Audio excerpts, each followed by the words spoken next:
Welcome, Carlos Mendez. Yeah!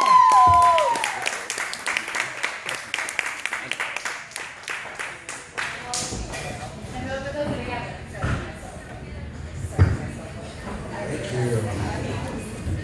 Look at all you guys out on the town with your friends having fun. Yes! Do you ever just want to kill yourself? So to make it easier on you and add an element of surprise to that shit, you start asking for a bunch of rides from drunk drivers. Just fuck it. My friends are starting to catch on to that. They're like, Carlos, if you want to crash so bad, why don't you drive? And I tell them, are you fucking kidding me? The drunk driver is the one motherfucker that always survives. That's why we have DUIs in the first place. See, because if we lived in a world where everyone except the drunk driver always lived, they wouldn't even call it a DUI. They just call it, hey man, I really hope you make it back okay. So on the ride over, to bump that probability up just a little bit more, I'll start fucking with the driver. Like, hey, I think you just got a text. You should probably read that. No, right now, it sounded important. Or, look man, I know you're on your second strike and everything, but I think that squad car is trying to race you. You really gonna take that shit? You pussy. Let's get this out of the way. Thank you. I am dressed up, but no, it's not for you guys, it's for my family. I want to ask for a ride from one of you drunks at the end of the show. I want to look good for the open casket. I'm not a good person. I try to be, but I'm not. I called her my grandma because it was her birthday, and it turns out she was really tired, so she slept later than normal, or as I like to call it, practicing. Yeah, I've been following the last few of her seasons. I think she's going to get drafted soon for all you football fans out there.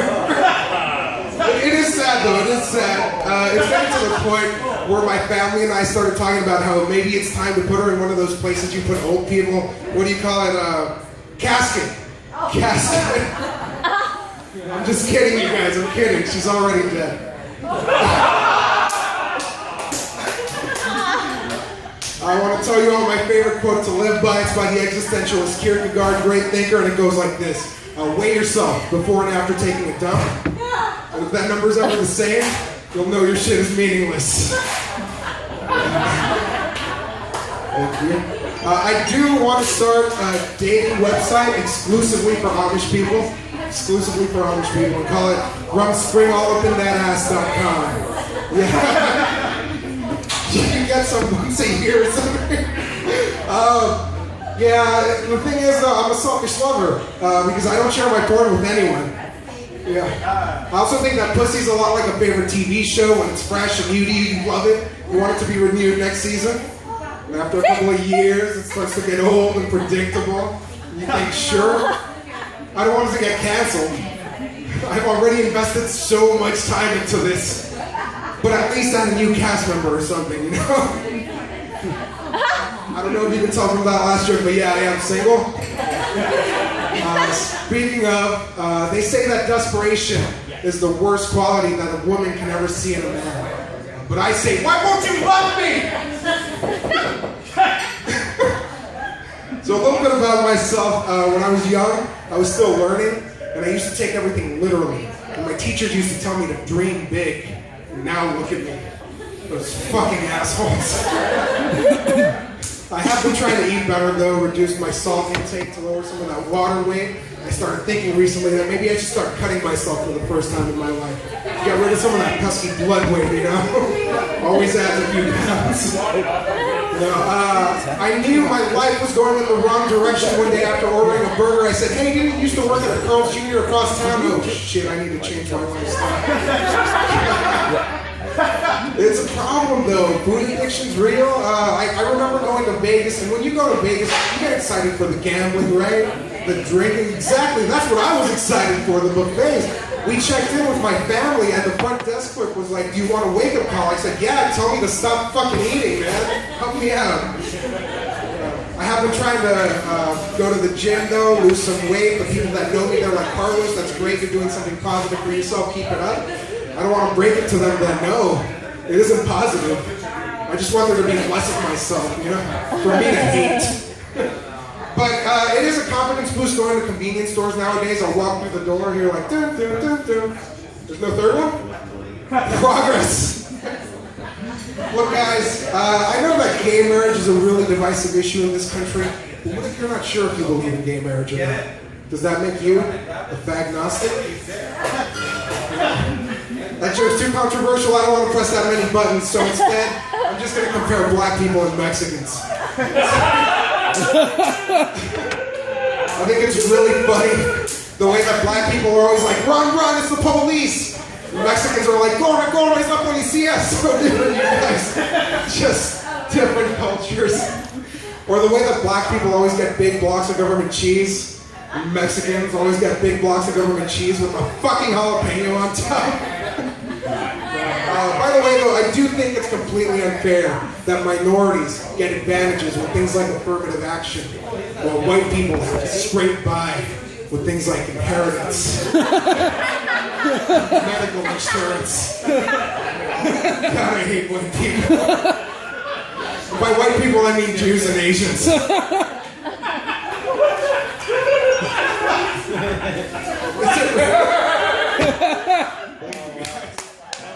Is it racist that I don't trust Mexicans to valet park my car? Or is it racist that as a Mexican I'm too broke and lazy to afford valet parking? Or a car, really? I don't know how many of you guys remember this old TV show board game. It was everywhere back in the day. Where in the world is Carmen Sandiego? Yeah? Yeah! I love that game. I played it throughout my entire childhood. But like I said, I am Mexican. So I had to play the knockoff version. It was called Where in San Diego is Carmen.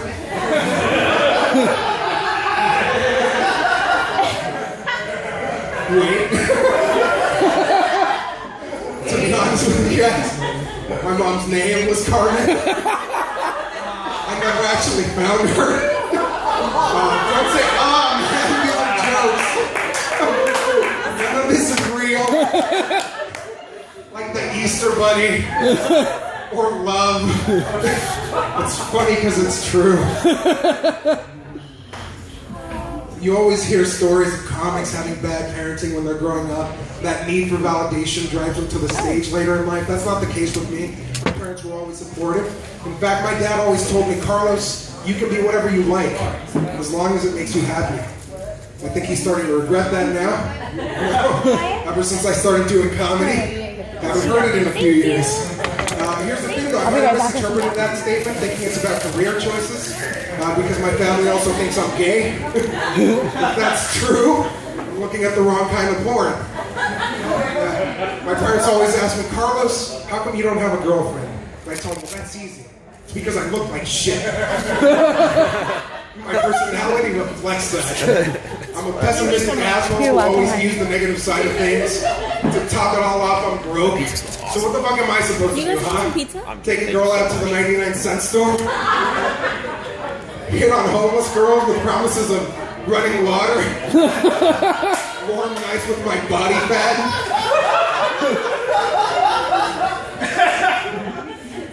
The worst part is that I have such a low self-image of myself that if a girl is interested in me for some reason, I think there's something horribly wrong with her. But then I get over it real quick, you know? Because pussy.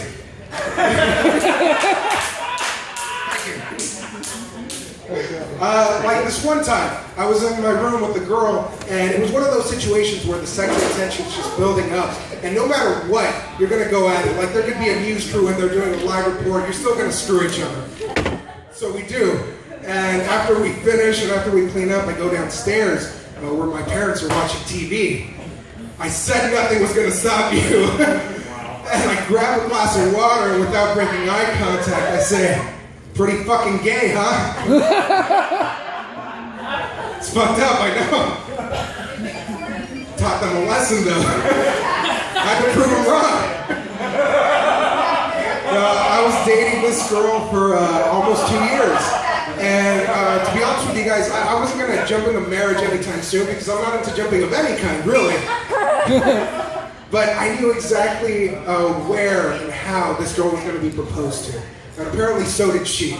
And that was anyone, but absolutely anyone else. Yeah. He feels it. Yeah, first time she broke up with me was exactly 1 week before my birthday. Second time was a month. That's when I learned she's really bad at giving presents. Like giving me her used iPod for Christmas? Are you kidding me? I'm Mexican, not destitute over here. Jesus. Just because you're white doesn't mean I'm a charity case. Like, I should have given her a pair of gloves so that she didn't get frostbite when I told her to go fuck herself, man. Not a good person. Yeah, not a good person. In fact, she was one of those gluten-free people. Annoying, man. Like, how can you be allergic to wheat? You know, the one most used grain in the history of humankind. That's just evolution trying to get rid of you at that point, man. Just give up. When she broke up with me, she said that she couldn't love me anymore because she realized that I would never be able to learn how to love myself. And I told her, well, of course not. Because if you really think about it, what is love? Baby, don't hurt me. Don't hurt me no more. So thank her. So she also said that I was combative and unlikable. And I said, no, fuck you! I'm fucking likable. You might explain why my longest relationship has been with alcohol.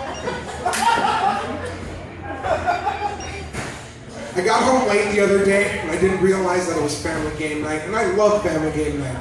And thankfully they were really cool about it. They were already waiting for me, sitting around the table. They offered me a spot in the middle. I sit down, they hand me the rule book. It's a small little pamphlet so we can start playing. One by one, they start saying really nice things about me, then crying and I'm laughing. God, I love that game intervention, you guys. It's the best. They keep saying I don't win though, so I don't get the rules of this game. Cheers. That isn't water. Alright, you guys, before I go, I do want to say a joke for the ladies in the audience. Ladies, let me hear you. Actual interaction for once, that's here. So I was walking around town the other day and somebody stopped me in the middle of the street and they said, Carlos, is it true that you're willing to eat a girl's ass out during sex? This is where I like to pause the joke. Get to know my audience and ask the ladies in the audience, ladies, how many of you enjoy this in your personal lives? Really? You're not going to own up to this? Like it isn't a thing? You know, you're not lying to me here. You're lying to yourselves and to God. So anyways, they asked me, Carlos, is it true that you're willing to eat a girl's ass out during sex? And I said, Grandma, I thought you died. She said, answer the fucking question. So I said, well, look at me. Clearly I'm willing to eat anything. So why not eat a girl's ass out during sex? She said, are you serious? And I said, no, of course not. Not mayonnaise. That's just disgusting. Thank you very much. You guys have been great. My name's Carlos Mendez, and I'll back your host.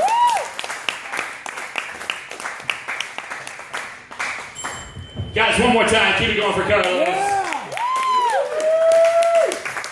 Tonight you saw his career start and end all at the same time. Great job. Fantastic, Carlos. The next guy coming to the stage is Kurt.